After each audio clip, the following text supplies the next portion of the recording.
E aí galera, beleza? Como é que vocês estão, meus amigos? O vídeo hoje divide aqui em 6 partes. Eu já quero começar falando da Choquei, porque surgiu um fato novo que promete escalonar toda a situação e tragar pessoas bem conhecidas para o olho do furacão de tudo que está acontecendo. Não vou falar mais nada, porque a gente já vai começar o vídeo falando sobre isso. Depois quero falar com vocês sobre a máquina de moer da turma da esquerda, do Lula, perseguição. Fizeram umas pesquisas e nem as pessoas tidas como moderadas conseguem acreditar no Lula. E aí eu quero mostrar para vocês, inclusive, um trecho de um vídeo, um recorte aí da esquerda, que já tem gente na esquerda falando que o Lula e o PT estão agindo de forma extremamente antidemocrática. E eu quero mostrar algumas coisinhas que a Comissão de Ética da Presidência andou fazendo e decidindo nos últimos dias. E aí depois eu quero falar com vocês sobre um assunto que teve repercussão ao longo do dia de ontem, e eu acho que é mais um capítulo de coisas que aconteceram nos últimos dias e de coisas que começaram ainda em 2019. A nossa democracia, a democracia brasileira, e como ela vem sendo protegida por algumas pessoas que despertam emoções diferentes. A esquerda adora e a direita olha com muita ressalva. E aí ontem circulou um editorial do Estadão que fala que agora o Brasil tá de boa, já dá para encerrar os inquéritos, contra os bolsonaristas. E eu quero trazer isso, mais alguns assuntos, falar algumas coisas que estão acontecendo no Brasil, para depois tem a foto ali de Bolsonaro, mas a gente não vai falar propriamente dele. Teve aí uma entrevista recente e eu pensei um pedaço dela, que eu acho que é aquela típica frase que define por que a esquerda persegue tanto Bolsonaro. Por que o consórcio persegue tanto Bolsonaro? Por que a terceira via persegue tanto Bolsonaro? E aí eu quero trazer depois algumas notas, inclusive relembrar algumas coisas do passado que eu acabei vendo, que mostra alguns apoios importantíssimos de grandes pessoas, artistas, influenciadores que a esquerda tem, e talvez do porquê essa turma apoia a esquerda. Depois quero falar sobre o Dilma, algumas coisas que estão acontecendo no âmbito da economia. Esse tempo no final, aqueles assuntos que fazem que o Brasil não saia do lugar. Mas vamos começar. E, gente, vejam só. Não vou trazer nenhuma imagem, não vou trazer nenhum recorte. Acho que eu consigo resumir para vocês. E deixa eu explicar uma coisa. Nas últimas horas, no final da noite de ontem foi dia 1º, no final da noite do dia 1º de janeiro, um rapaz chamado Daniel Penin, ele postou um vídeo. Só que não é um vídeo aleatório. Esse Daniel Penin, eu vi ele surgir na internet alguns meses atrás, e ele, assim, não tinha muitos seguidores, não tinha muito engajamento, e ele começou a ter um crescimento grande quando ele começou a fazer uma série de vídeos sobre a Blaze e falar sobre a relação da Blaze com o Felipe Neto. Vídeos bem produzidos, principalmente assim, em termos de edição. As edições são muito boas, assim, bem profissional mesmo que esse cara faz. E ele começou a ganhar engajamento.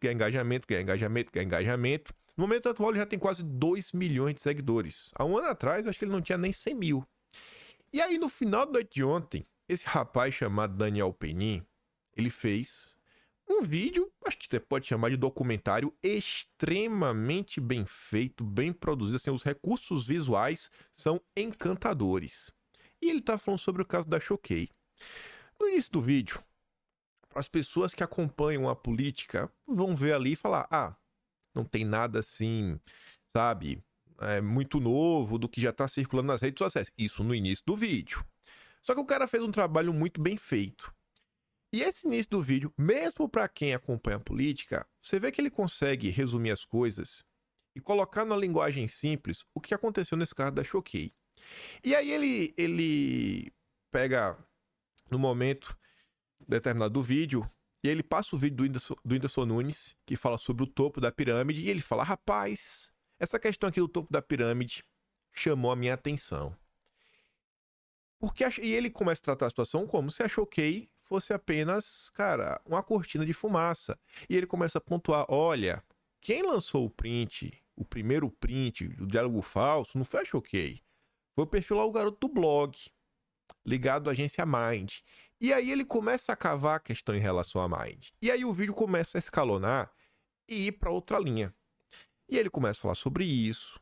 Ele começa a mostrar de onde que surge, a saída da Choquei da Mind. qual foi o episódio que levou isso a acontecer. Isso foi informação nova, que ninguém tinha comentado até então. E ele vai se debruçando, e ele vai se debruçando. E ele começa a trazer depois as questões políticas. Mostra, assim, com imagens, quem são as pessoas da Mind, quem são os principais influenciadores da Mind, e algumas postagens dessas pessoas nas redes sociais declarando abertamente o voto delas no Luiz Inácio Lula da Silva, fazendo campanha pelo L, inclusive da CEO da Mind. E aí, pense nesse vídeo, muitas vezes, porque isso é informação nova, informações bem interessantes. Só que não pense este vídeo com a cabeça da pessoa que acompanha a política todos os dias, né? Que sabe de tudo que está acontecendo, que é um ávido conhecedor. Esse rapaz, ele não só tem uma quantidade grande de seguidores e conseguiu, mas esses vídeos, esses documentários que ele está fazendo, normalmente assim é 20 minutos, meia hora, ele alcança uma quantidade grande de pessoas. Grande de pessoas. E o final do vídeo, ele ainda consegue mostrar, né, certas conexões entre a esquerda brasileira, a Rede Globo e a Mind. E se pergunta aí de tudo que está acontecendo no Brasil. Ele coloca no colo. E esse vídeo aqui não tinha 3, 4 horas no ar, ele já começou a virar assunto no Twitter. E eu aposto, inclusive, por isso que eu comecei o vídeo falando isso daqui, que este vídeo, ele vai pautar o debate ao longo de todo o dia 2 de janeiro, que é o dia de hoje. Não sei que dia você vai assistir esse vídeo, nem o horário. Sempre grava antes das 8h15 da manhã, tento colocar o vídeo sempre 8h15 da manhã, então esse vídeo aqui circulou bastante. Eu vi pessoas que não são da bolha da direita. Eu vi pessoas que sequer são da bolha da política já compartilhando, já falando sobre isso. Já tá rolando um recorte no TikTok, tá rolando aqueles recortes que o cara já coloca umas frases extras, umas coisas, já faz umas montagens. E isso daqui, a forma como esse rapaz fez ficou bem interessante. Por exemplo, dá um exemplo para vocês concretos, pra vocês entenderem. Peter Jordan. Peter Jordan é um comunicador youtuber da área do entretenimento, cultura nerd, cultura pop. Tem 13 milhões de seguidores só no canal Ei Nerd. O Peter Jordan já tá falando sobre isso. Ele assistiu o documentário do Daniel Penin.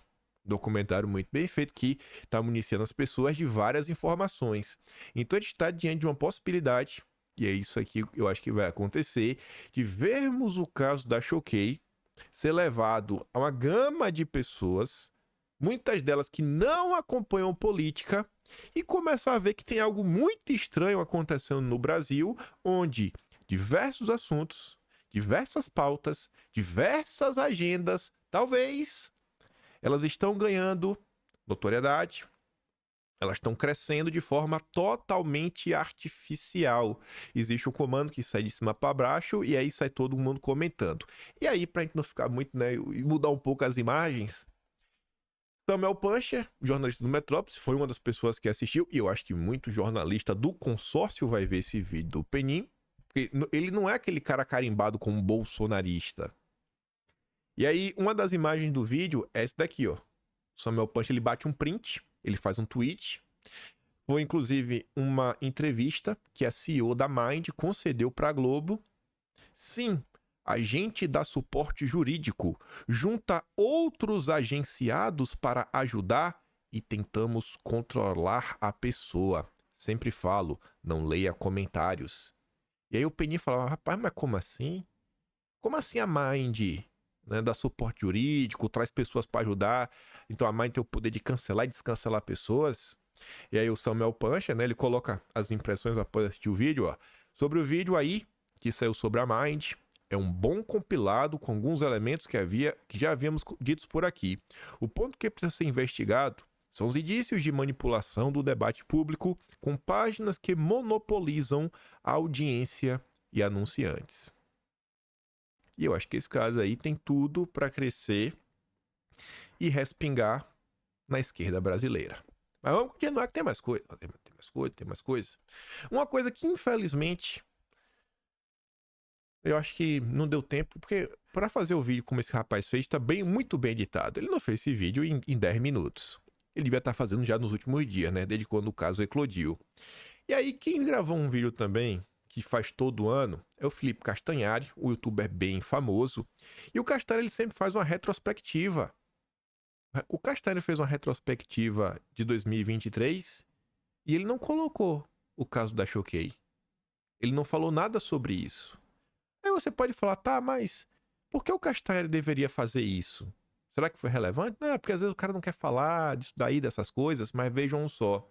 Aqui é um print de diálogos, né, na verdade de mensagens no Instagram do Castanhari, onde ele foi cobrado por alguns internautas. Você viu o rapaz falando o seguinte, ó: creio que infelizmente não deu para incluir o PC, né? O caso aí do PC Siqueira. E o Castanhari fala, cara, deu. Eu fiz um esforço. O caso aí do PC Siqueira, né? Foi dia 27 de dezembro, 5 dias depois do caso da Choquei. E aí, outro perfil fala, e a Jéssica? Que foi a tragédia aí, né, das fake news da Choquei. Aí o Castanhari fala, não deu tempo, infelizmente. Mas como assim não deu tempo? Deu tempo pra fazer, pra incluir o PC Siqueira, mas não deu tempo da Jéssica?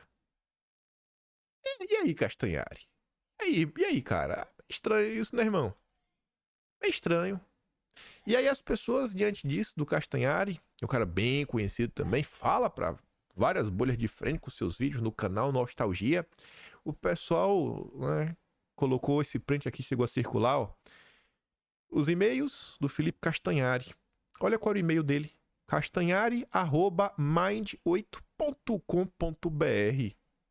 E as pessoas começando a apontar que o Felipe Castanhari tinha vínculos com a Mind. Será que era por isso que ele abafou o caso, ou ele removeu o caso da Choquei da sua retrospectiva do ano 2023? E aí a pressão cresceu muito pra cima dele, a ponto dele ir pro Instagram fazer um stories pra se justificar e falar, eu sinto muito porque tem acontecido. Ele fala que não usa muita rede social, um assunto que todo o Brasil comentou. Eu acho muito difícil não ter chegado ao ouvido dele. Mas enfim, ó, de qualquer forma, eu deveria ter dado um jeito de colocar alguma menção ao caso, ainda mais porque deu margem para algumas pessoas criarem teorias da conspiração absurda. E ele diz que, desde 2020, não faz parte mais da Mind. Aí isso muda alguma coisa? É meio complicado, né? Porque, querendo ou não, é uma empresa gigantesca.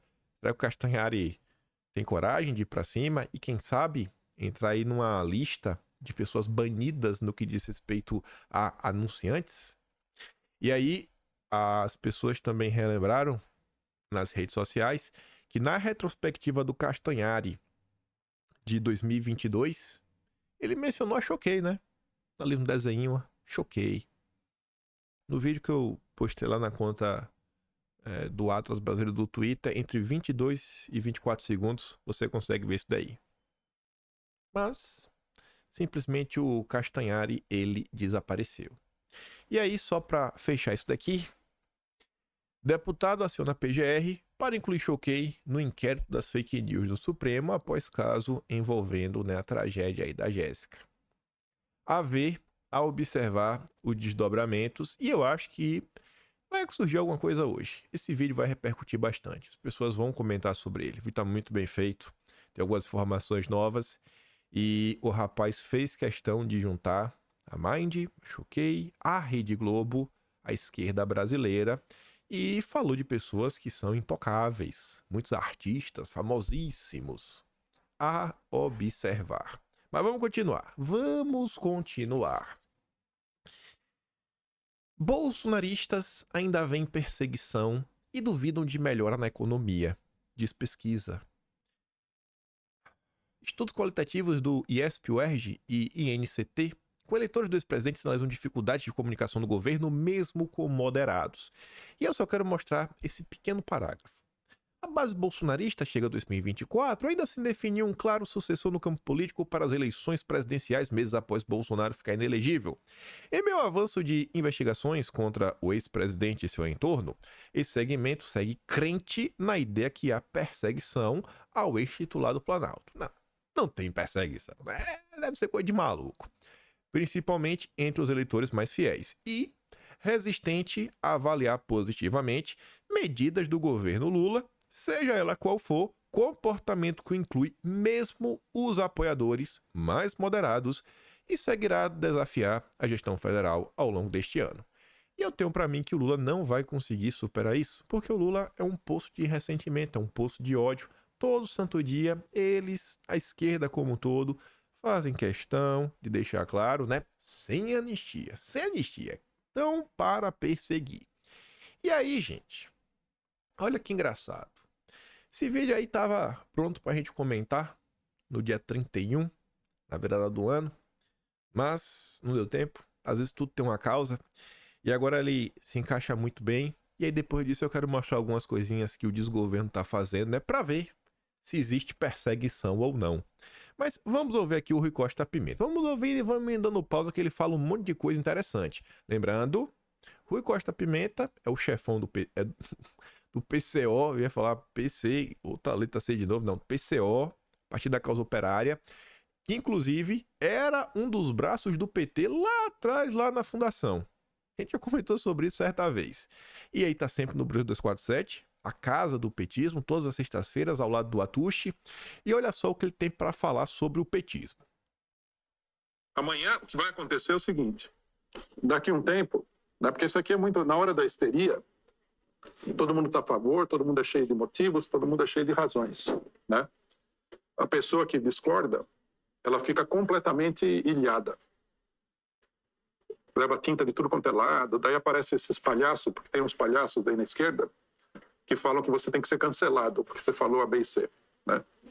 São os palhaços. Não sei nem se dá para dizer que a pessoa que faz isso daí é de esquerda mesmo.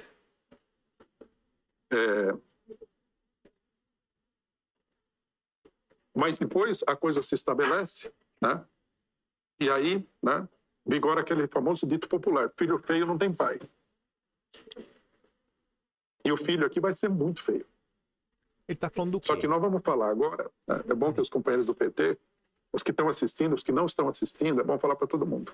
O pessoal pode não conseguir nada com essa campanha, mas uma coisa nós vamos conseguir. Se o PT não mudar de opinião, vai ficar claro que esse filho muito feio é filho do PT. Né? Que filho? Como o PT tem uma preocupação eleitoral muito grande, eles deveriam prestar atenção nisso daí. É filho do PT, mas também, num certo sentido, né? É também do PSOL e de outros partidos de esquerda. Mas o que nos interessa aqui é o PT, porque o resto, né, é café pequeno. Então nós vamos deixar absolutamente claro que o monstrengo que vai ser parido aí pelo Congresso Nacional, se for, né, é filho do PT. Na verdade, é filho do PT, é um casamento grotesco entre o PT e a direita, né? Imagine você, né, essa cena assim da gestação, né, do monstrengo. É feio, né? Nós vamos procurar tornar isso aqui muito feio, não um pouco feio. Chega, né? Para nós chega das atitudes antidemocráticas do PT. É demais da conta. Já tem a Lei de Defesa da Democracia. No passado aprovaram essa monstruosidade aí, sancionaram, né? A Dilma sancionou a lei de terrorismo, aprovaram a lei de a maquiagem, né, da Lei de Segurança Nacional da Ditadura, já fizeram um monte de loucuras aí. Aprovaram toda a lambança do Alexandre Moraes. Alexandre Moraes foi transformado aí em ídolo do PT. PT, PSOL, PCdoB, toda essa esquerda. Né? Chega. Né? Para nós é demais já o que está acontecendo. E, veja bem, nós fazemos isso daqui, é um benefício para o próprio PT, porque ele vai se enterrar nisso daí. Eu acho até que eu estou sendo modesto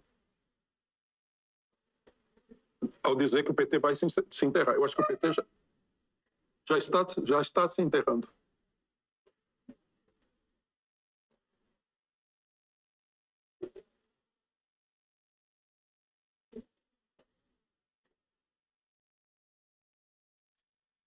Ele tá falando isso tudo.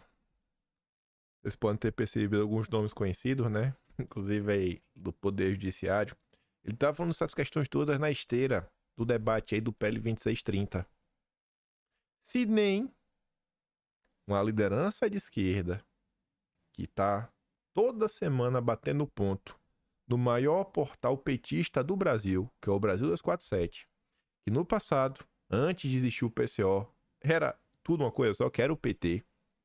Se nessa turma já consegue mais engolir e tá deixando claro que o PT vem abraçando a antidemocracia, como é que as pessoas, como é que o governo, como é que a Rede Globo espera que o bolsonarista olhe para tudo que está acontecendo e não pense: não tem perseguição, não, é tudo justo, tudo que está acontecendo é tudo justo. Bolsonaro merece, os apoiadores dele merecem, os comunicadores, todo mundo, tudo que está acontecendo, tudo é justo. Nem a esquerda, gente. Qualquer pessoa que para e respira por 10 segundos está vendo o que está acontecendo nesse país. Tá todo mundo vendo. Você pega esse próprio caso da Choquei. Se tivesse sido uma página de direita, o PT ia estar comentando. O PT inteiro ia estar comentando dos agentes envolvidos. Se fosse uma agência de marketing de direita, o PT ia fazer questão, inclusive, de mostrar: olha, não foi a página grande de direita que inventou a fake news. Foi uma das páginas da bancada da agência de marketing da direita. E ia colocar a agência de marketing no olho do furacão, ia acionar o CONAR. E ia ser aquela confusão. Mas não. Não pode. Aí, a Globo, né? As pessoas não entendem porque os bolsonaristas acham que existe perseguição. Aí aquela coisa, você não precisa pegar blog, você não precisa pegar comentário de ninguém da direita reclamando que, eu estou sendo perseguido. É só utilizar o próprio consórcio. O próprio consórcio expõe tudo. Comissão de ética no governo Lula poupa ministros do petista e pune os de Bolsonaro. A Comissão de Ética da Presidência da República aplicou, ao longo deste ano, 8 punições a autoridades de primeiro escalão do governo Jair Bolsonaro. Por outro lado, poupou ministros de Lula ao arquivar 6 processos de apuração ética. Em um dos casos, o colegiado livrou o atual ministro das Comunicações, Juscelino Filho, envolto em inúmeros escândalos, por ter usado uma aeronave da Força Aérea Brasileira para participar de leilões de cavalo de raça em São Paulo, conforme revelou o Estadão. A mesma comissão de ética puniu, contudo, o ex-ministro do Meio Ambiente, Ricardo Salles, por viajar em aviões comerciais, não foi de FAB, em aviões comerciais com dinheiro público sem agenda oficial. O presidente da Comissão de Ética, Manuel Caetano, justificou que os casos de Juscelino são distintos. Realmente distinto. Juscelino está de avião da FAB. No início deste ano, Lula destituiu num ato sem precedentes 3 dos 7 membros da Comissão de Ética que haviam sido indicados em 2022 por Bolsonaro, apesar de terem inicialmente o mandato até 2025. Lula não respeitou o mandato, tratorou. Em troca, nomeou 3 juristas alinhados à gestão petista. A decisão ocorreu logo após o Estadão revelar que o colegiado havia beneficiado ex-ministro Bolsonaro. Vocês não estão perseguindo o Bolsonaro? Então vou ter que trocar. Tô nem aí se vocês têm mandato. Vou mandar vocês embora. Tem que perseguir. Entre os lulistas que tiveram um processo de apuração ética analisados e, portanto, arquivados estão Camilo Santana, ministro da Educação, Margareth Menezes da Cultura, Juscelino da Comunicação, Alexandre Silveira, Minas e Energia, além do ex-presidente da Caixa, Rita Serrano. O mais emblemático desses casos é justamente o Juscelino. O político viajou de FAB a São Paulo numa quinta-feira, 26 de janeiro, participou de 3 curtas reuniões e, a partir de meio-dia do dia 27, se dedicou à agenda ligada a seu interesse pessoal, criação de cavalos. Nestes dias, ele recebeu o prêmio em um Oscar de vaqueiros e inaugurou a praça em homenagem a um cavalo do sócio. Juscelino Filho voltou a Brasília apenas na segunda, dia 30. Os voos custaram mais de R$130 mil aos cofres públicos. Ao arquivar por unanimidade o procedimento em 31 de julho, a Comissão de Ética Pública ignorou até mesmo, reproduziu falsas afirmações que Juscelino fez para se defender. O ministro das Comunicações alegou em sua defesa ter recebido diárias por um erro operacional e disse ter voltado de carona nas asas da FAB, mas isso não é verdade. Foi tudo registrado na época, inclusive por denúncias do próprio Estadão. Mas não tem perseguição. É coisa de bolsonarista, é teoria maluca. Ainda sobre punições. Comissão de Ética vê barbárie linguística em ataque de ex-ministro. Aqui tá falando do Gilson, ministro do Turismo. No mês passado, a comissão decidiu por unanimidade aplicar a Gilson uma censura ética, a pena máxima para um ex-ministro. Em 2021, o Gilson publicou diversas ofensas, entre aspas, né, no Twitter, contra o Lula. Gilson diz que Lula era, abre aspas, cabra safado, ex-presidiário e cachaceiro, fecha aspas, e acusou o petista de, abre aspas, lamber bota de europeu, fecha aspas, e, abre aspas de novo, difamar nossa nação, fecha aspas, em viagens internacionais. Chamou de vassalo do Biden, né? Vassalo do Macron, vassalo do... Não vi nada demais isso daqui, né? É procurar pelo em ovo. É procurar pelo em ovo. É um absurdo. Aí você ainda tem que lidar com a nota como essa. Também circulou bastante aí, né? Nos últimos dias de 2023. O atual presidente da Suprema Corte, o ministro Luiz Roberto Barroso, segundo aqui a matéria da Constância Rezende, né? A manchete da Folha é: Barroso atribui crise do Supremo com o Legislativo à eleição de bancada bolsonarista. O presidente da corte afirma que durante 4 anos houve um presidente da República que elegeu o Supremo como seu adversário. Aí tá ali, né? O presidente do Supremo, Barroso, avalia que os embates com o poder legislativo também são reflexo da onda bolsonarista que tomou o Congresso nas últimas eleições, com o apoio de um presidente que elegeu a corte como seu principal inimigo. Abre aspas. O Supremo tem feito muito bem ao país. A defesa da democracia, nós prestamos um serviço importante. Não acho que a corte acerta sempre. Como instituição humana, ela tem falhas. Num colegiado, pessoas têm ideias próprias. Às vezes, um de nós diverge de alguma linha que prevaleça. Ninguém é dono da verdade, disse. Ao ser questionado sobre a pesquisa divulgada neste mês pelo Datafolha, que apontou o crescimento da reprovação da corte pela população de 31% a 38%, o ministro Barroso disse que não se impressionou com o resultado e afirma que não se pode medir se o tribunal está prestando adequadamente o serviço que lhe cabe em pesquisa de opinião pública, mas se as instituições sobreviveram à tentativa de golpe contra a democracia, o que o segundo ministro foi em grande parte graças ao poder judiciário brasileiro, salvou a democracia. Salvou a democracia. E aí você já deve estar imaginando, né? Então vamos falar do editorial do Estadão, que é sobre isso. Sim, vamos falar dele. Vamos falar dele. O ano de 2024 começa com o Estadão publicando este editorial, que eu não sei, rapaz, eu não sei o que passa na cabeça de quem escreve esses editoriais. Porque tá boa. São as coisas que você fala, rapaz, eu não tô entendendo muito bem, né? É uma defesa que você fica se perguntando. Rapaz, com um advogado desse, quem precisa de promotor, né? Porque se o Estadão tava tentando defender alguma coisa, ó, tá parecendo até um promotor de justiça, né? Responsável pela acusação. O editorial é esse daqui, ó. É hora de encerrar os inquéritos contra golpistas. Você lê, você fala... não, realmente, né? Uma hora tem que ter um fim esses inquéritos, né? Uma hora, quem sabe, ter um fim. Aí você vê, ó, com quase 5 anos, o inquérito da corte sobre fake news precisa ter fim, bem como demais investigações sobre golpistas. Circunstância atual não justifica mais essa atuação excepcional. Aí você já fala, no subtítulo você já tá... situação atual. Então, assim, quando era Bolsonaro, podia, né? Quando era o governo Bolsonaro, podia. Sempre podia, sempre podia. Sempre podia.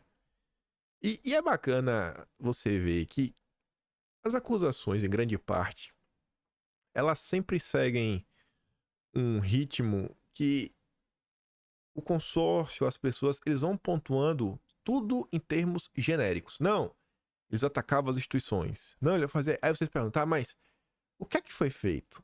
Você podia, assim, explicar de forma, assim, sabe, mais concreta, como foram esses ataques, quem foi que os protagonizou, você poderia detalhar, né, assim, de formas... Nunca tem isso.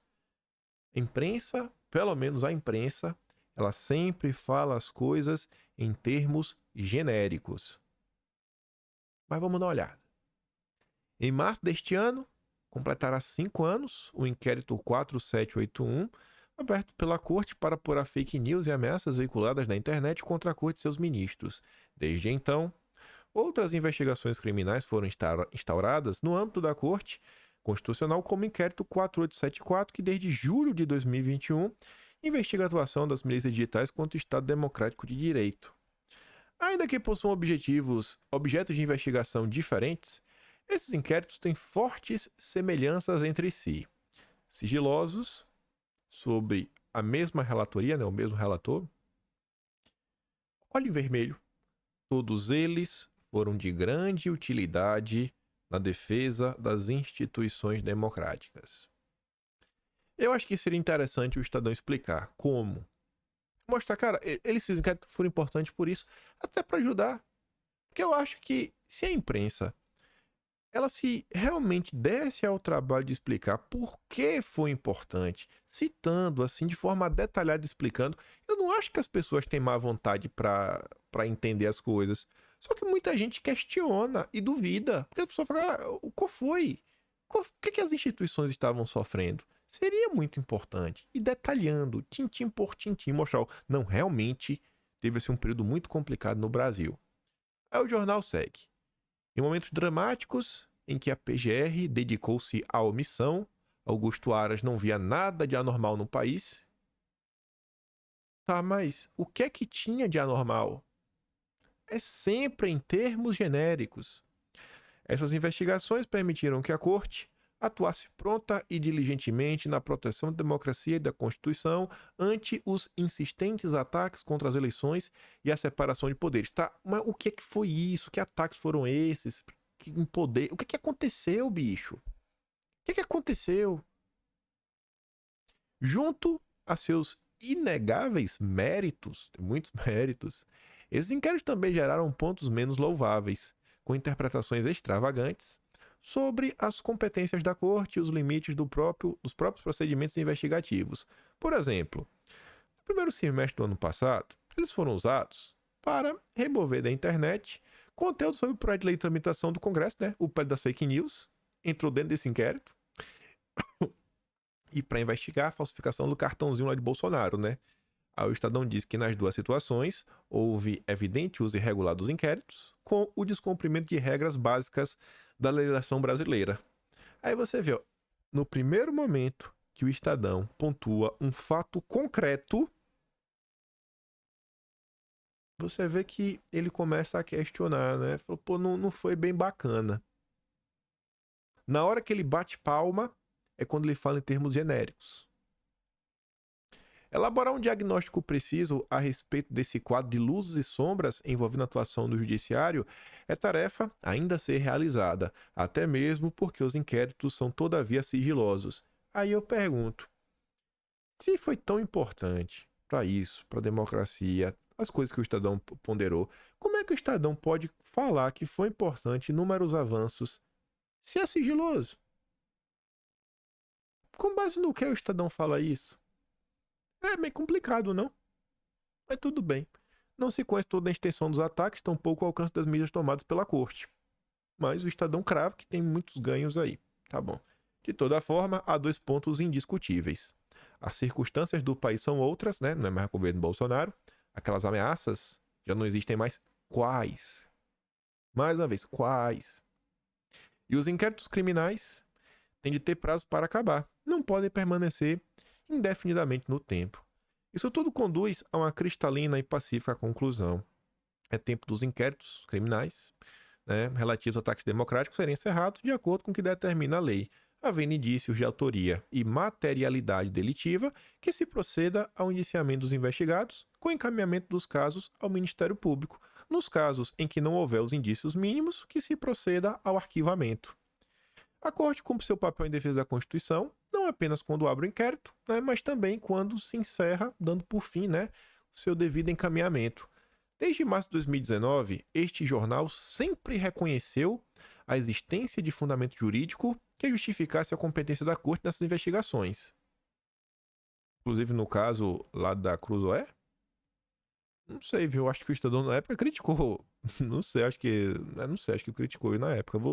Eu nem olhei, mas acho que o Estadão criticou no início. Acho que foi a partir de março, que foi depois. Eu acho que o Estadão começou a justificar quando, né, foi a turma da direita. No entanto, não existe fundamento jurídico para tornar esses inquéritos perpétuos. Menos ainda para, valendo-se deles, concentrar de forma permanente na Corte a competência de todos os casos relativos a crimes contra a democracia. Além da questão jurídica, inquéritos devem respeitar os trâmites e limites legais. O encerramento das investigações tem também evidente dimensão social e política, que a Corte não pode ignorar. Não faz bem ao país, nem para a Corte, um permanente e extravagante protagonismo deles. Se houve nos últimos anos circunstâncias excepcionais, que felizmente o judiciário soube detectar a tempo, é preciso reconhecer quando elas já não se fazem presentes.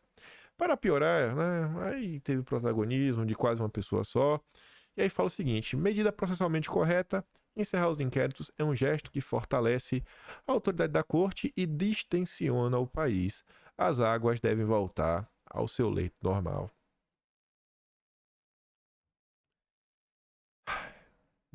Assim, acho que 99% dos comentários foram extremamente críticos a esse editorial do Estadão. E eu acho que vocês conseguem identificar o porquê. Ao longo do ano passado, eu acho que nós pudemos colocar, né, de forma bem arrumadinha, sabe, bem organizada, alguns atos praticados pela esquerda que eu acho que estes atos eles não flertam com a democracia. Como, por exemplo, os ataques aí contra o Estadão, quando teve a questão lá do empréstimo, depois os ataques ao Estadão, quando o próprio jornal falou sobre a questão da Dama do Mal, né? A mulher lá ligada ao cara da facção, que viajou até Brasília algumas vezes. Nesse episódio, quando a imprensa tentou colocar um caso concreto contra o bolsonarismo, que foi a história dos disparos em massa, colocamos, né, a outra visão dos fatos, que realmente aconteceu, relembrando, mostrando que inclusive a Folha foi processada, a Patrícia Campos Melo também, e perderam na primeira instância. Podemos relembrar que a própria Corte Eleitoral, né, o TSE, reconheceu que faltava indícios mínimos, né, não foram apresentados sequer prints no processo movido pelo PDT. Comentamos também sobre o que foi as acusações feitas no passado, como a história dos anúncios, do 1447 anúncios. Podemos registrar algumas coisas. Eu fico triste de ver que a imprensa ela não faz questão de explicar por menor o que acontece no país. Porque se o objetivo é realmente distensionar, você tem que mostrar para a pessoa por que aquilo aconteceu e por que aquilo tá certo, aquilo tá errado, etc, tudo mais. E, sei lá, eu fico olhando pra imprensa, pega até um assunto que a gente fechou o ano falando dele, né, sobre os precatórios, onde o próprio Estadão fala, um assunto complexo, difícil compreensão. E o governo Lula agora chama o Bolsonaro de caloteiro. E eu mostrei que eu acho que, cara, não é tão complexo. Eu acho que as pessoas conseguem entender. E eu relembrei matérias da época. Eu lembrei, por exemplo, que o próprio PT, no Senado, votou em peso pela aprovação da PEC dos precatórios. O que é meio incoerente, né? Como é que o PT vota para aprovar os precatórios depois que quer chamar Bolsonaro de caloteiro? Enfim. Aí, na linha da nossa grande democracia brasileira, Rafael Moura, que é o da Malu Gaspar, nos fala o seguinte: o futuro dos casos, né, dos atos do dia 8 na PGR de Paulo Gonet. Paulo Gonet decidiu chamar para si a responsabilidade de analisar os casos referente aos atos do dia 8. Durante a gestão de Augusto Aras e a interinidade de Eliseta Ramos, ficaram sob a responsabilidade do subprocurador Carlos Frederico Santos as investigações, né, sobre tudo que está acontecendo, etc, tudo mais. A consideração dos casos com Gonet chamou a atenção de colegas porque o novo chefe da PGR não tem expertise em direito penal. Mas não tem, mas ele trouxe para si os casos. E rompeu, pelo menos até aqui, com a postura de seus antecessores de delegar os casos para um colega.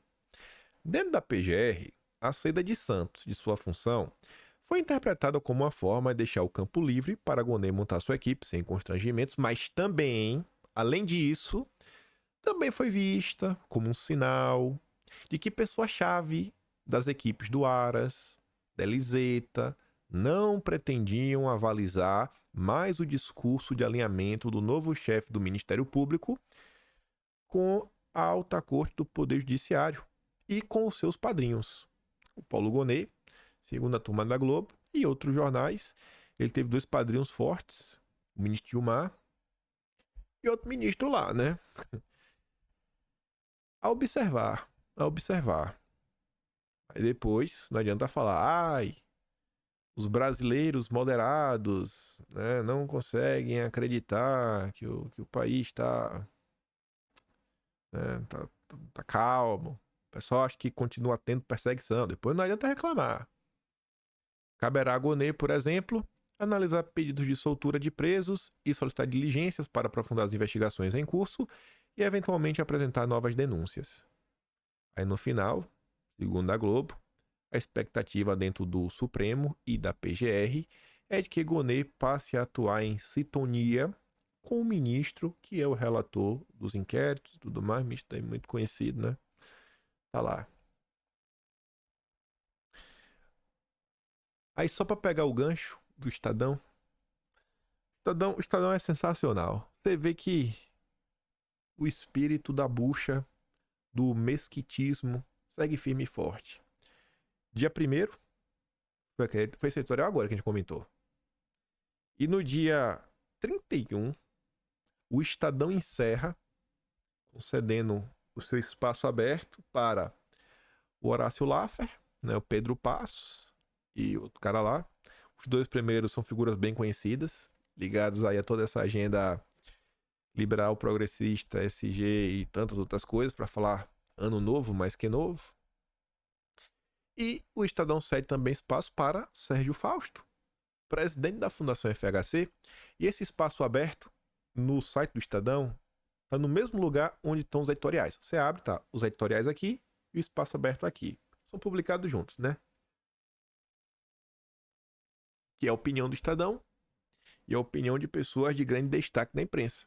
O Estadão, como sempre, se mostra, né? O berço, né? Do liberal progressismo brasileiro. Aí eu quero ver se... Jesus. Chega, eu fico nervoso, viu? Quando eu fico nervoso, você já sabe. Meu nariz começa até a ficar coçado. Tem que falar com calma, né? Sem deixar as emoções falarem mais alto. Aí, veja só, né? Como é que o mesmo Estadão encerra o ano, né? Com esse texto aqui, ó, do Sérgio Fausto, presidente da Fundação FHC. Nuvens políticas carregadas em 2024 e depois. Primeiro parágrafo.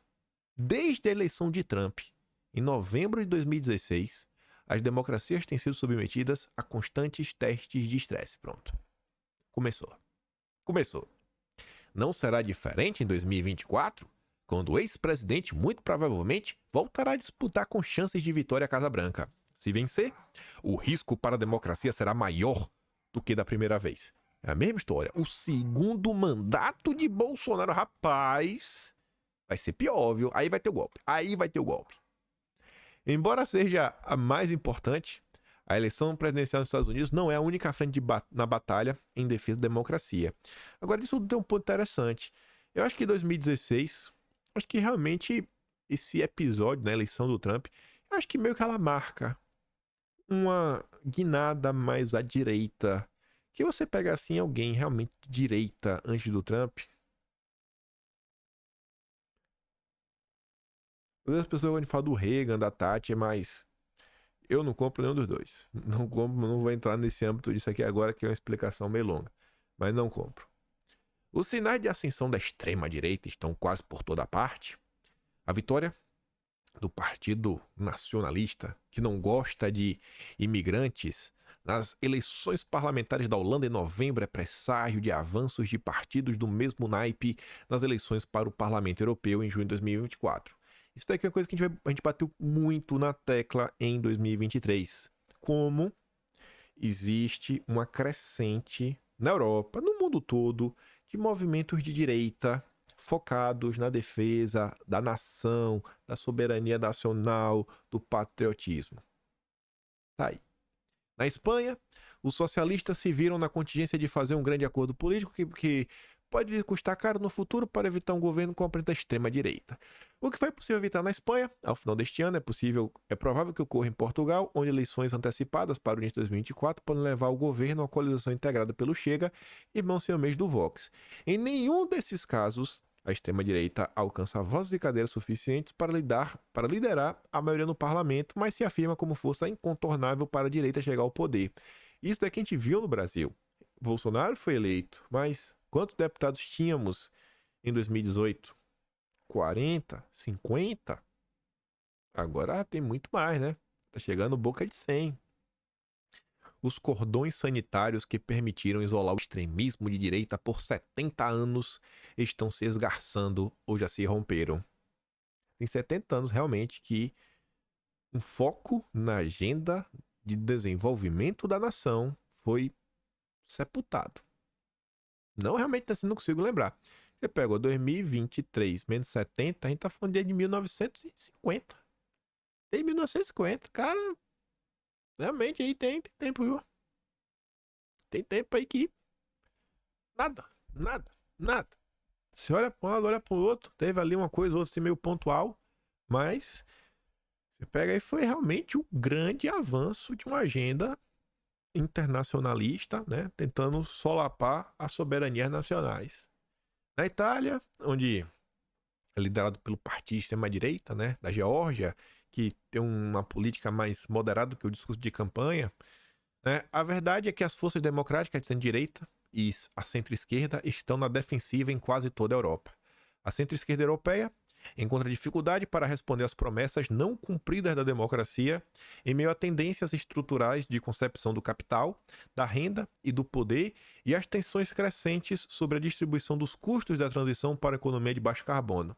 Ele está falando, cara, a turma está reclamando o seguinte: a esquerda prometeu rios e fundos, entregou o poder, o dinheiro e um pouco mais para os grandes banqueiros, para a tal burguesia que eles faziam combater, perverteu a sociedade, a tradição, a moral foi pro beleléu e, no final do dia, a economia está quebrada e agora estão empurrando a agenda verde goela abaixo do povo com baixo carbono, transição, isso, aquilo, outro. Ninguém aguenta mais. A insegurança econômica se soma e se associam temores em relação à imigração. Nesse contexto, o populismo nacionalista que não gosta de imigrantes e negacionista tem produzido respostas equivocadas, mas com crescente apelo eleitoral. Por quê? Porque eles estão defendendo a sua própria nação.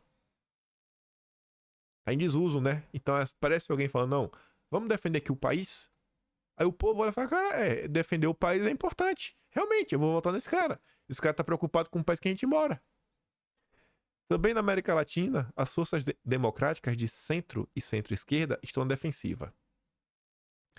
É o que se vê no Chile, por exemplo, onde o Boric, que se abriu à social-democracia depois de muitos tropeços iniciais, se encontra com popularidade em baixa, enquanto a direita pura e dura ganha terreno na sociedade e na política. Eles só conseguem impor as coisas através do autoritarismo, através do mercado, através muitas vezes até do poder judiciário. No Brasil, Lula busca se equilibrar entre forças contraditórias. De um lado, vê-se obrigado a construir uma maioria parlamentar no Congresso conservador, no qual o espaço da política local, baseada em emendas parlamentares, ocupa a maior parte das barganhas políticas, e dos exíguo espaço orçamentário não carimbado por despesas obrigatórias. De outro, tem que lidar com o próprio partido, né? PT, visão míope de curto prazo, ideias gastas sobre as virtudes intrínsecas, não importando onde, como e quanto, de maior gasto público e intervenção estatal.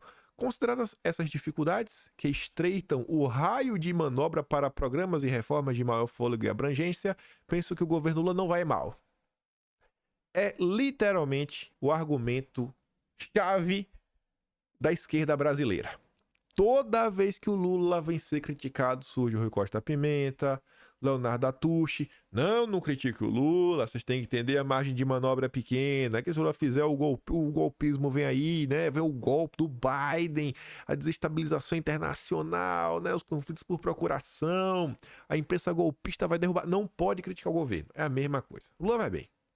Ainda assim, os riscos de insucesso e suas graves consequências políticas não devem ser minimizados. A alternativa provável a um governo heterogêneo e contraditório como o atual não é o do sonho dos liberais, progressistas e sociais-democratas tupiniquim, entre os quais me incluo. Como mostra, né? Aí o Felipe Nunes e o Thomas Trauman, que é o Trauman é ex-assessor do Palocci, ex-porta-voz da Dilma, eles escreveram um texto juntos e mostra que a polarização entre o lulismo e o bolsonarismo, mesmo sem Bolsonaro, se ossificou, tá calcificado. Porque a gente não tem como o cara que é de direita, o cara que acordou, voltar a ser petista. Não tem como, bicho. Ninguém mais aguenta ser enganado. Ninguém quer continuar, né, enchendo o bucho, né, de regalias dessa turminha aí da elite nacional. Ninguém aguenta mais. Essa ossificação impõe dois desafios. De um lado, trabalhar politicamente para construir uma alternativa à polarização, mesmo que seja no nível nacional, para depois de 2026. Já tá dando como certo que é o Lula, né? É quem a turma da FHC apoia.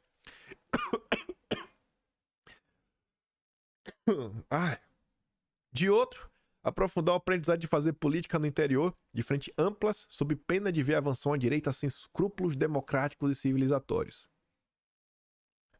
Todo o establishment, toda a elite brasileira está contra a direita. Toda. Eles todos estão juntos. Depois não quer que fale que tem perseguição. A presença no governo Lula de políticos não petistas de expressão nacional, como Alckmin e Tebet Marina Silva, indica que o aprendizado está sendo feito do lado de fora do partido. E depois ele critica o PT. Aí pegue tudo isso que a gente comentou ao longo de todo o vídeo, desde o início. A gente falou de choquei, né?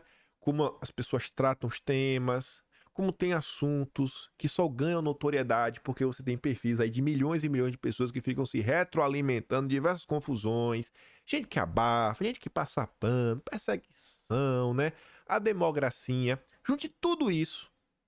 Olhe para essa foto de Bolsonaro e veja esse único parágrafo da entrevista de Ciro Gomes pro Mário Sérgio Conte lá na Globo News. Dificilmente volto para disputar uma eleição, disse Ciro um ano após sua maior derrota na corrida presidencial. Aspas pro Ciro Gomes. Eu sou político, mas eu perdi um pouco a crença na linguagem eleitoral brasileira. Linguagem, falar, né? A eleição. O que me causou constrangimento e me fez perder a crença da minha vontade de disputar minhas ideias eleitoralmente são minhas mediações. Quem faz o meio de campo entre o Ciro e o povo. Como eu vou explicar pro povão se não tiver um conjunto de pessoas equipadas pelo privilégio de serem artistas, intelectuais, cientistas, líderes estudantis, lideranças sindicais e, por regra, essa gente toda está batendo palma para a destruição do meu país, para o apodrecimento da República. De repente, o cinismo perdeu o pudor. Ah, mas o Congresso é assim. Que conversa é essa? Isso, ex-governador. E por que eu coloquei a foto de Bolsonaro? Vou até voltar. Por que eu coloquei? Porque é exatamente isso, gente. E todas essas pessoas querem ter.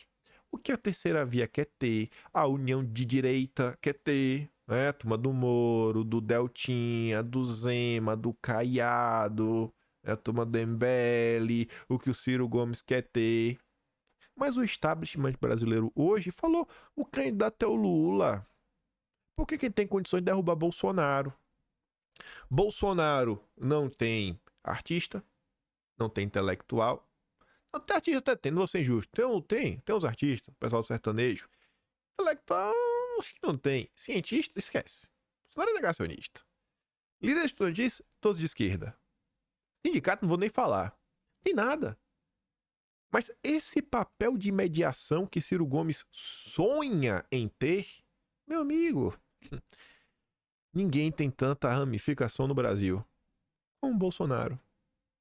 Porque o eleitor de direita, o ser humano de direita, fala se não tem um negócio dentro de tu que, quando você vê um absurdo acontecendo, quando você vê aquela conversa, você fala, eu não vou falar nada. Eu não vou, eu já prometi que eu não vou discutir mais, porque essas pessoas não escutam. Aí você fica, e tem hora que você não aguenta. Aí você vai lá e você tem que contar. Aí você desmente. Aí você mostra um lado. Aí você pega uma notícia. E no final do dia, o cara ali nem vira do teu lado, mas ele pelo menos fala, não sei o que. Ele depois fica até querendo acabar a conversa, porque ele vê que ele não tem condição de te ganhar no argumento. Me diz se não é assim. Esse é o ódio do bolsonarismo. Eles não têm apoio de ninguém. O sonho deles é ter a tia do Zap. O que é a tia do Zap? O que é o tio do churrasco? O que é os primos? São as pessoas comuns que se informam. Estão preocupadas com o país. Você até pode falar, o que vocês aí estão defendendo vai dar errado. Beleza, cara. A gente pode entrar nesse ponto e isso vira um debate de ideias. Mas o que essas pessoas fazem diariamente, o que o Estadão está fazendo, eles desumanizam. Eles pegam e falam, vocês não são seres humanos. Vocês são quase que bandidos. Vocês não merecem poder participar do convívio em sociedade. Vocês são golpistas. Vocês são antidemocratas. Vocês são isso. Vocês são aquilo outro. Na boa, velho. Ainda que o cidadão comum, em algum momento ele defenda alguma ideia dessa, você para e conversa com as pessoas, você vê o que tá passando na cabeça dela. Cara, claramente a pessoa tá, sabe, com o coração bem intencionado. Bem intencionado. O sonho dessa gente é isso. O PT trabalha arduamente para montar base, ter militante, sindicato, coisa lá, bababá. Olha os motes da direita. Eu vim de graça. Eu vim de graça. O que isso significa? Que a gente tá na rua de graça. Não precisa ter põe mortadela, não. É porque acredita numa causa. É o sonho dessa gente. Por isso que o Ciro Gomes desistiu. Ele nunca conseguiu. Passou aí mais de 20 anos na política e não tem apoio. O ser humano da direita é diferenciado. É diferenciado. Não adianta, quanto mais a imprensa reclamar e tititi, ttt, não adianta. E não é só no Brasil, é no mundo. É um comportamento que quando a pessoa acorda, entende o que está acontecendo, vê o que são as elites, nós vamos falar, não aguento mais vocês, cara. Pelo amor de Deus, você quer até roubar? Rouba. Você quer tirar proveito? Tira, mas não destrói o país. Deixa a gente ter um pouco de dignidade, deixa para o país avançar um pouquinho, deixa para ter esgoto na casa do pobre, mas nem isso querem deixar ter. Aí pegando aqui o gancho do Ciro Gomes, vou falar porque vai fazer mais sentido, se deixar para depois fica a coisa. O Mário Sabino escreveu um texto que ele fala sobre a Rouanet. Parece um negócio meio batido, a gente já sabe de Rouanet, mas é interessante porque o Mário Sabino, ele não é um jornalista qualquer, ele já foi, editor executivo da Veja. Foi um cara que tinha jornalistas abaixo dele. Depois, quando o cara tem experiência. E ele fala o seguinte, bilhões da Lei Rouanet. O mundo artístico brasileiro é outro centrão. Quando eu era editor executivo da Veja, lá se vai um quarto de século, jornalistas que estavam sob o meu guarda-chuva apuravam desvios de dinheiro captado via Lei Rouanet. Ou seja, por meio de renúncia fiscal do governo para produzir filmes e outros projetos culturais. Eles descobriram superfaturamento dos orçamentos de produção, esquemas de toma lá da cá, financiamento de projetos toscos, risíveis, falta de controle sobre as prestações de conta e casos de enriquecimento ilícito. Um dos escândalos revelados por nós foi de uma atriz e cineasta que comprou um apartamento com dinheiro que deveria ter sido usado para fazer um longa-metragem. Viramos carrascos. Vou falar, somos errados. Lembrei-me dessa passagem de minha vida após ler a reportagem do Capelli, que revelou, o recorde aí de Lei Rouanet no passado, 16 bilhões. Foi maior que liberado durante os 4 anos de governo Bolsonaro. Para se ter ideia, 16 bilhões representa 10% do orçamento federal para a educação. Parte dos recursos captados pela Lei Rouanet é para financiar museus e outras instituições de notório interesse público, mas o grosso mesmo paga peças teatrais, filmes, shows e exposições, e um dos problemas evidentes é que muitas dessas produções são de gente famosa que não precisaria de patrocínio com dinheiro de renúncia fiscal. Há um casamento sólido nesse aspecto. E que casamento é esse? O casamento é promover artistas consagrados, que também é um ótimo negócio para as grandes empresas, porque o marketing tem um alcance infinitamente maior do que ter uma plaquinha em um museu ou estar na fase de agradecimento do espetáculo inovador de Boi Bumbá em Catolé do Rocha. Temos aí uma distorção do espírito da Lei Rouanet, que era o de conservar o patrimônio cultural tangível, estimular artistas promissores e levar a cultura aos quatro cantos do país. Na realidade, ocorre o financiamento público do marketing de corporações gigantes que se vendem como mecenas privados. E assim como o que vem se discutindo sobre a Choquei, Mind, etc., de que lado, de que ideologia política essas pessoas estão? Volte-se aos 16 bilhões. Seja quais forem as suas destinações, justas ou injustas, malandras ou honestas, é uma exorbitância para qualquer governo, em especial um governo que precisa gastar menos o dinheiro que não tem. Para mim, soa como confissão essa história de que o cascalho bilionário é para compensar a penúria durante o governo Bolsonaro, a demanda reprimida, como disse a presidente do PT, Gleisi Hoffmann, confissão de que a bufunfa desproporcional é retribuição ao mundo artístico e cultural pelo apoio eleitoral na eleição presidencial. O mundo artístico e cultural brasileiro é outro centão. O que é que sobra para os apoiadores de Bolsonaro? Será que bate milhão? Eu não sei nem se bate milhão. Quem dirá bilhão? E aí, pra gente aqui no final do vídeo, eu vi uma thread. Eu vi ontem. Na verdade, eu vi hoje pra mim, né? Já era dia 2 de madrugada. Mas foi do último dia. O ano encerra com o Henrique Soldani fazendo uma thread de 3 tweets curtinhos, que tem a ver com tudo isso. O estado das coisas no Brasil. Ele fala assim, ó, uma fofoca. Em 2011, Caetano Veloso ficou irritado com a Folha. Por quê? Porque na época, a Folha divulgou que Maria Bethânia foi autorizada a captar uma nota, né, um dinheiro bom através da lei de incentivo. Na época, ele disse na sua coluna do Globo que Mônica Bergamo e o Noblar mantinham uma íntima parceria extracurricular. Ele coloca lá o print da Globo. Ó.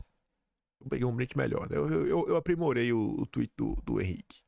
De repente, vemos o Ricardo Noblar com o auxílio de Mônica Bergamo, sua íntima parceira extracurricular de longa data. Também tem um fígado. Certos jornalistas precisam sentir na pele os danos que causam com suas leviandades. Toda a grita veio com corinho que repete o epiteto máfia do Dendê, expressão cunhada por um tal de Tonholi que escreveu o livro do Lobão, pois este é incapaz de redigir. Não é todo cantor de rádio que escreve um Verdade Tropical. Pensou o quê? Que eu vou ser discreto e sóbrio? Não, comigo não, violão. Além disso, Caetano inseriu na coluna um link mostrando que André Noblar, filho de Ricardo Noblar, da banda Trampa, conseguiu 954 mil. Tá ali, ó. O filho de Noblar, da banda Trampa, conseguiu 954 mil reais.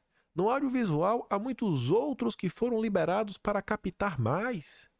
Por que escolher Bethânia para bode expiatório? Porque, dentre todos os nossos colegas, autorizados ou não a captar o que é que seja, ninguém levanta a voz para defendê-la veementemente, não há coragem?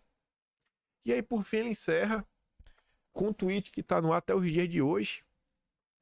Tá aí uma boa maneira de falar com jornalista sem ser acusado, né, de extremista ou machista. Escolha as palavras de Caetano. A relação entre o casal de jornalistas acabou faz tempo. Em 2013, 3 anos após a publicação de Caetano, Paulo Lavigne chamou Bergamo de encalhada. Mônica Bergamo, em 9 de outubro de 2013, falou, ó, a empresária de Caetano, Paulo Lavigne, dando RT no perfil Globo Mente. E a Paula Lavigne diz, ó, Mônica Bergamo, Mônica, deixa de ser chata e recalcada. Eu nem vi de quem era o perfil. Você não tem mais o que fazer, não? Mulher encalhada é F. É F. F. E onde é que estão todas essas pessoas hoje? De mãos dadas. De mãos dadas. O Noblar com a Bergamo, com o Caetano, com a Lavigne, com o Ciro Gomes, com o Lula, com a Globo, tá todo mundo aí. E se você falar contra, você é extremista, você é antidemocrática, democrata. E se você gritar muito, depois não vai reclamar de perseguição. Esse é o Brasil. Esse é o Brasil. É assim que a gente começa 2024. É assim que a gente começa. Onde a direita não pode ter espaço, A direita é criminalizada nos espaços do Estadão, é o espaço aberto que ela serve para o presidente da Fundação FHC, tem que criminalizar no mundo todo, não pode ter, não presta, tem democrata, é isso, aquilo outro, papapá, pipipi, é o tempo todo isso. Difícil, né? Mas estaremos aqui este ano 366 dias, porque é ano bissexto.